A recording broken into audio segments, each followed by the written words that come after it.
नमस्कार दोस्तों। जय मां भद्रकाली, जय महाकाल। हमारे YouTube चैनल प्राचीन मंत्र रहस्य में आप सभी का बहुत बहुत स्वागत है। तो दोस्तों, आज मैं आपको बताने जा रहा हूं शत्रु उच्चाटन मंत्र और शत्रु के नाश करने का टोटका।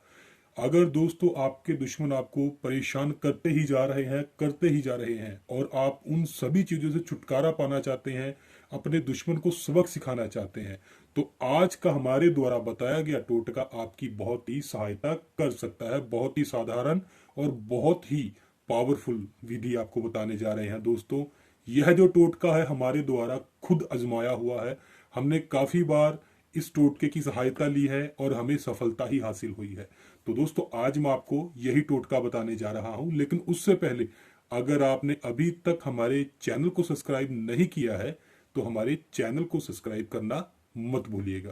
तो आइए दोस्तों, बढ़ते हैं हमारे टोटके की ओर और मैं आपको बताता हूं कि इस टोटके का आपने किस तरीके से इस्तेमाल करना है। तो दोस्तों, इस टोटके को करने के लिए आपको मिट्टी का एक बर्तन चाहिए होगा इस तरीके का, और उसके साथ ही आपको चाहिए होंगे काले उड़द, जो कि कम से कम 1.25 किलो हो तो बहुत अच्छा रहेगा। अगर उससे कम हो तो कोई दिक्कत नहीं है। तो ये आपने उड़द लेके आने हैं दोस्तों। उसी में आपको चाहिए अपने दुश्मन का फोटो इस तरीके का, जो ये हमने लिया हुआ है, और उसी के साथ में आपने एक मंत्र लिखना होगा जो हमने इस तरीके से कागज के ऊपर लिखा हुआ है। आपने काले रंग की स्याही से ये मंत्र कागज के ऊपर लिखना होगा। और सबसे पहले दोस्तों, आपको एक काले रंग का वस्त्र बिछाना होगा। उसके ऊपर आपने इस मिट्टी के बर्तन को रख देना है, काले उड़द, अपने शत्रु का फोटो और जो मंत्र आपको मैंने बताया था इस तरीके से कागज पर लिखकर यहाँ पे रख लीजिएगा। और उस काले कपड़े के ऊपर आपने एक सरसों के तेल का दीपक जलाना है। तो दोस्तों, उसके बाद आपने क्या करना होगा, जो मंत्र है वो हम आपको बोलकर भी बताएंगे और स्क्रीन पर भी दिखाएंगे।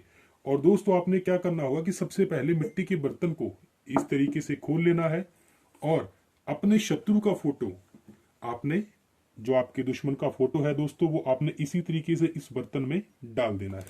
और डालने के बाद आपने जितने भी उड़द आपके पास होंगे वो सारे के सारे इस तरीके से आपने इसमें डाल देने हैं। और डालने के बाद जब आपका ये बर्तन आधा काले उड़द से भर जाए, उसके बाद दोस्तों आपने क्या करना होगा कि इस मंत्र को आपने टोटल 21 बार पढ़ना है। ध्यान से देखिएगा दोस्तों, आपने टोटल 21 बार इस मंत्र का प्रयोग करना है। और मैं आपको बोल के बता देता हूं कि किस तरीके से आपने इस मंत्र का जाप करना है। ओम क्लीं कात्यायत्री बाधाय निवारणाय ओम फट। तो दोस्तों, इस तरीके से आपने इस मंत्र को 21 बार पढ़ना है। और पढ़ने के बाद इसको ऐसे लपेट कर इसी के अंदर आपने रख देना है। और जो बाकी के उड़द हैं वो इसी तरीके से आपने इस मटके में डाल देने हैं। तो दोस्तों, इस तरीके से मटके में डालने के बाद आपने क्या करना होगा कि इस मटके को आपने ऐसे बंद कर देना है। और बंद करने के बाद जब तक ये दीपक अस्त नहीं हो जाता तब तक दोस्तों क्या है, आपने मंत्र का जाप करते रहना है। जो अभी मंत्र हम आपको बता रहे थे उसी मंत्र का आपने इस मटके को बंद करने के बाद फिर से 21 बार उसको पढ़ना होगा।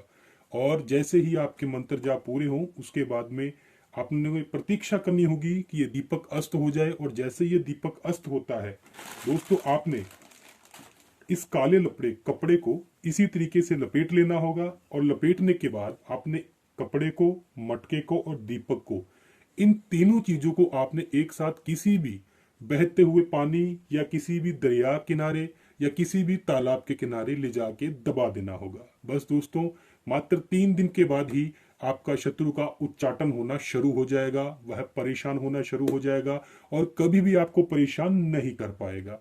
तो दोस्तों, यह बहुत ही पावरफुल विधि है। आवश्यकता पड़ने पर ही इसका इस्तेमाल कीजिए और किसी भी निर्दोष व्यक्ति को परेशान करने की कोशिश बिल्कुल मत कीजिएगा।